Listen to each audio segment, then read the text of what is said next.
Hello and welcome back, friends, to another episode of Lynch Paints, where I lynch. I'm going to be painting this week's voted video. Voted video? Yes. The Death Guard. So I was watching the votes, and it was locked neck and neck between Death Guard and Space Wolves. And then at one point, Space Wolves were winning. And I thought, well, I've already done Death Guard. I thought, oh no. So I think next week is going to be Space Wolves.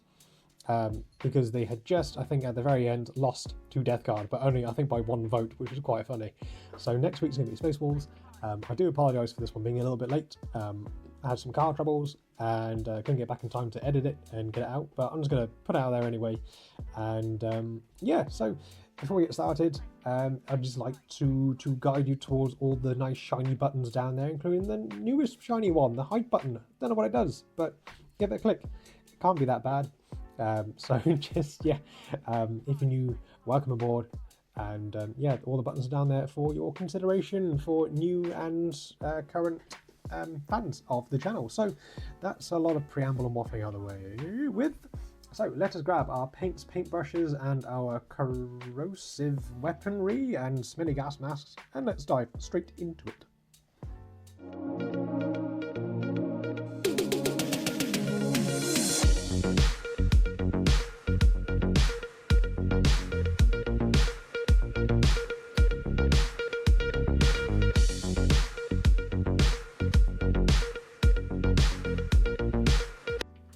However, before we get started, we're going to need a selection of paints, and these are all the ones I've used in this video today, alongside which we're going to need a nice big basing brush.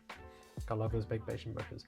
A medium-sized brush, and of course our teeny weeny teeny tiny brush for all of those teeny tiny smelly places. We are going to start out with a black acrylic primer going over the miniature, and then just from above we're going to spray it a nice generous amount of white spray paint, giving it a zenithal highlight, which means that some of the areas are already kind of pre-shaded a little bit, kind of like under there when it couldn't quite reach. And what we're going to do is that we're going to start out with some of this Skeleton Horde contrast paint. So the white with the Death Guard is more of a cream color. So I've got this rather large brush, and we're going to take a little bit of this, going to thin it down with some water because we don't want it like too brown. And we're just going to apply this all over the miniature, probably ignoring the weapons as well. So we're just going to pop a bit on, see how it sort of looks. If it looks a little bit too brown, then we can always just thin it down with some more water, or if you have any of the lovely lemon medium, you can use some of that as well. So I'm just going to apply a bit of this on first, leave it to dry, and then on to the next step.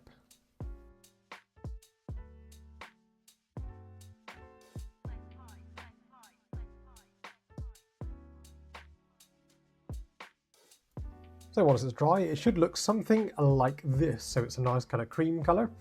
And then what I've started to do is that using the same brush and using the Skeleton Horde, is that I've just been going in and doing a little bit of shading. Just going into some of the recesses just to darken them down a little bit. Therefore it kind of keeps with the same colors that we've been using so far, so that it just kind of ties it in. You could always use Agrax Earthshade as well, just to kind of go over and do the same sort of thing, but that is normally a very sort of, it's quite a dark brown if you use a little bit too much of it, or if you don't thin it down. So I would recommend just use this, and you should get a nice blend of the two. And the great thing with Death Guard is that depending on what kind of era that you're wanting to paint, you don't have to actually be that neat, because Death Guard, they're very kind of dirty and gritty and everything like that. So it is quite fun that you don't have to be as precise as some of the other legions. So just go ahead, do your best. If you end up kind of overspinning a little bit like on there, then you can try and tidy it up. Or if not, you can leave it and it just ties it all in nicely to the aesthetic. So just while we're waiting for the Skeleton Horde to dry, we are going to use some of this Black Legion contrast. And I'm going to grab a medium-ish size brush. Actually, what I picked up is quite a small brush, but anyway. And we're just going to go over the weapons and also the parts of the under armor and the trim on the shoulder pads, that sort of thing, just to get them ready for later on.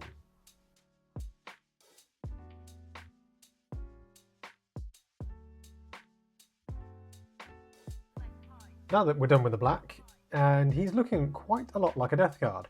However, we're going to now move on to doing the shoulder pads in that nice sort of foresty green. So we have a Lauren Forest. Going to give it a good old shake. And we're going to grab a medium-sized brush. I did have a medium-sized brush. It was quite a good one. However, it's sort of frayed to bits and it's now just completely knackered. So I'm just using this little brush for the meantime. Thin it down with a tiny bit of water. And we'll then shade it afterwards with some of this Build Tan green, which is excellent for doing any kind of sort of green shading work. It doesn't matter too much if you end up going over onto the black trim, because that we're going to then obviously paint over the top with using a bit of gold. And since I thinned it down with some water, it will be a little bit streaky, but it's all good because we're going to do 2 thin coats.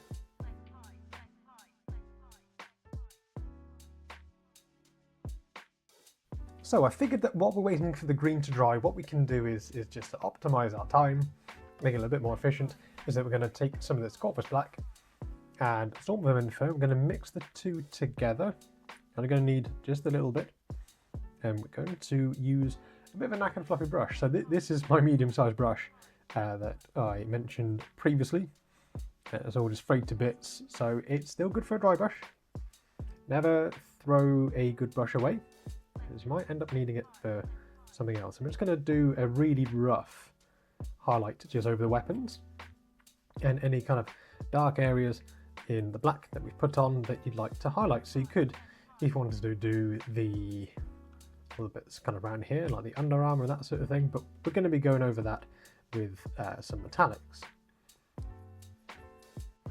Then, just as a final highlight, I'm going to use just pure Storm Vermin Fur into our mixture, and then we're just going to run it just along the edges of our weapons.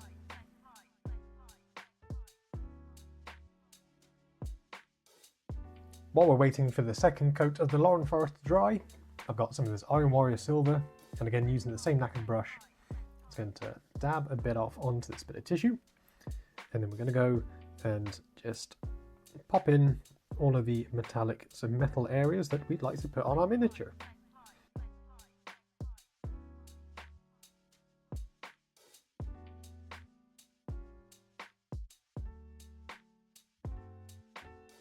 So taking a medium-sized brush of your choice, I have no choice, it's got to be this one.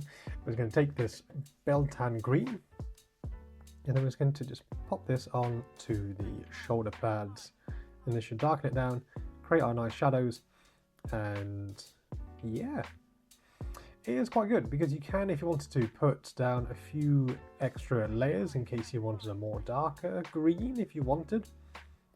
Or you could kind of thin it down with a bit of water or layman medium to make it a little bit more transparent and therefore just be a little bit more subtle.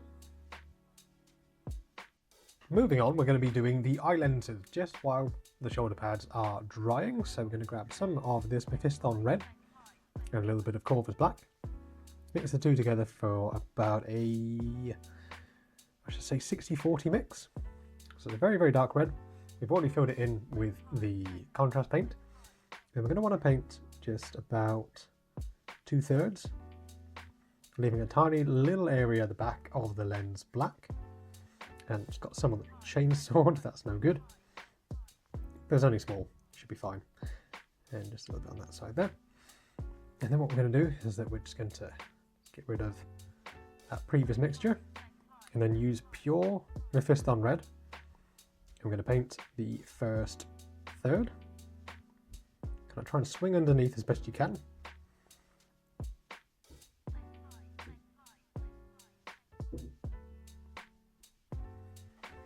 There you go. And then we're going to take some of this Trial Slayer orange or any kind of orange that you have at your current disposal. Grab a little bit of that. I'm going to use this to just pop in just a little highlight at the very front of the lens, just to show that kind of reflection there.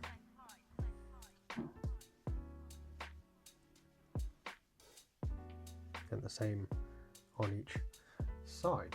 So we're going to top it all off by adding a tiny white dot at the back of the lens, just to show a little bit of a reflective sort of look.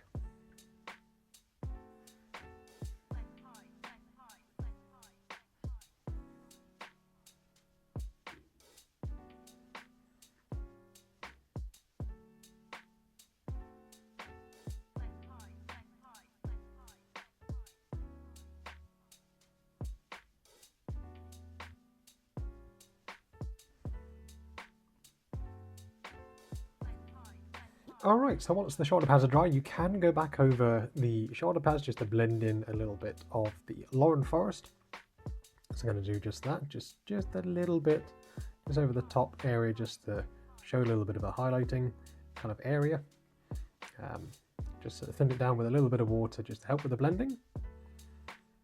And again, you know, you can highlight this as many times as detailed as you like, but as you all know by now, I'm not a huge fan of like overly highlighting, so I'm just going to do just a little bit around the top, just to show a bit of attention to detail and create a little bit of contrast.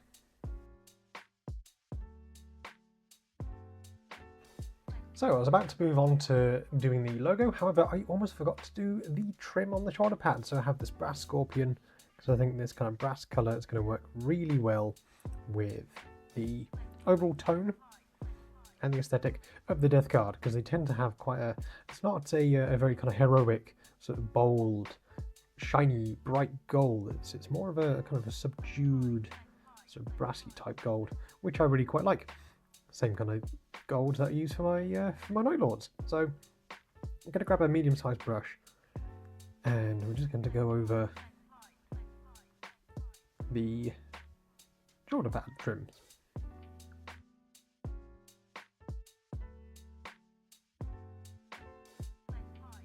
Alright, so now we're going to move on to doing the logo on the shoulder pad. So in terms of the gold, you could go back over it with some Agrax Earthshade if you wanted to, just to add a little bit more sort of tone to it. However, one thing that it does do is that it will dilute the shine and kind of make it a little bit more dull.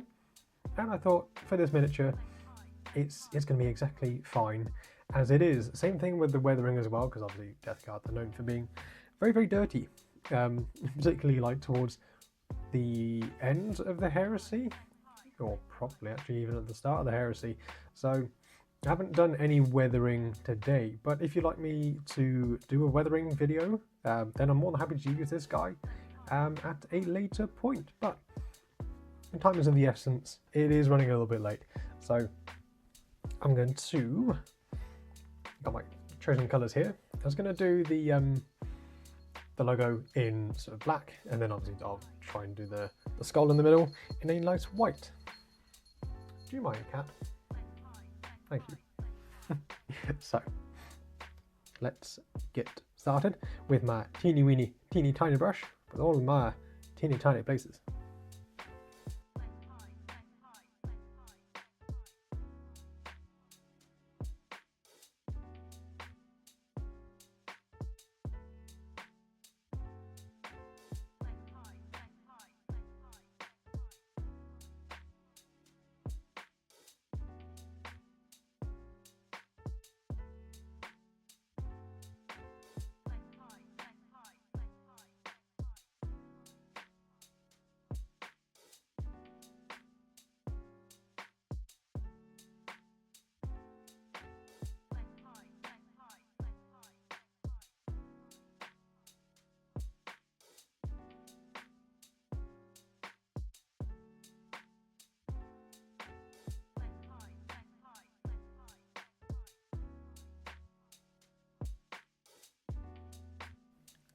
And so this is how I went about painting the Death Guard for your Horus Heresy armies.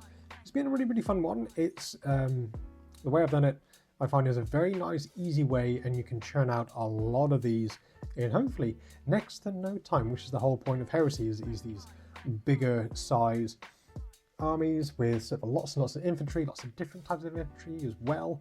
The logo, I thought it turned out okay, but that is one very teeny tiny skull right on there. So it's not my best skull, but you can look at it and you recognize exactly what it is. So as always, I do highly recommend, if you want to give freehanding a go, just give it a go. Start on maybe like a flat surface, maybe like on a tank, or a bigger surface like a dreadnought, and then gradually work smaller and smaller until you can get it onto marine shoulder pads. But if you have decals, or if you have the raised shoulder pads that has the logo on there, you can paint them much easier, then go for that. But I always recommend give it a go. So thank you ever so much to everyone that watches and tunes into my videos. Thank you so much for my current subscribers. You guys are wonderful. And if you want to join the party and get to vote on which legion, which chapter, what model, I am going to paint for you guys on a weekly basis, normally on a Sunday, but today was a little bit late because of car breakdowns and other bits and pieces, then become a subscriber. It's a little button down there. It'll take 2 seconds of your time. And of course, as always, do all the usual stuff, like, comment, subscribe, share, and there's a new button called hype down there as well. If you want to consider that a little click as well, that'd be grand. That'd be grand. That will help me out a lot, I think. I'm not quite sure exactly what it does. So, but it's there and it costs you nothing. So click it, click all the things, do it, please. So there's going to be a few links in the description. One is for Wayland Games, so it's an affiliate link. If you want to pick up some more models to add to your collection or to start a new one, then it's there. There's one for my Instagram page where you can see me paint some other bits and pieces as well. There'll be probably some images of this on there as well at some point. And there's one for my Discord, which is free, and you can come along, have a chat, have a hangout, talk hobby stuff, share photos, hobbies, painting. I said hobbies quite a lot, but that kind of general gist of things. And yeah, should be fun. So hopefully I'll see you over there. And I think that will do it. So thank you ever so much, everybody, for tuning in. As always, stay safe, stay beautiful, and we'll see you all next time.